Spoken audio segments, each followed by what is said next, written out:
നടി സുകുമാരി 10ാമത്തെ വയസ്സിൽ ഒരറിവ് എന്ന തമിഴ് ചലച്ചിത്രത്തിലൂടെയാണ് സുകുമാരി അഭിനയ ലോകത്ത് അരങ്ങേറ്റം കുറിച്ചത്. ചലച്ചിത്ര രംഗത്ത് 60 വർഷത്തിലേറെ അഭിനയിച്ച അപൂർവം ചില അഭിനേത്രികളിൽ ഒരാളായിരുന്നു സുകുമാരി. തെന്നിന്ത്യൻ ഭാഷകളിൽ 2000-ത്തിലധികം ചിത്രങ്ങളിൽ അഭിനയിച്ചിട്ടുണ്ട്.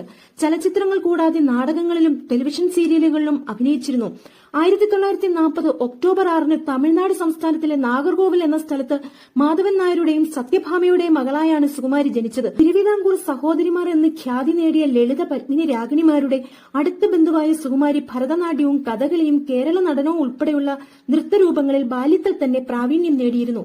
പ്രശസ്ത മലയാളം, തമിഴ്, ഹിന്ദി ചലച്ചിത്ര സംവിധായകനും തിരക്കഥാകൃത്തും ചിത്രസംയോജകനും നിർമ്മാതാവുമായിരുന്ന എ ഭീംസിംഗ് ആയിരുന്നു സുകുമാരിയുടെ ഭർത്താവ്.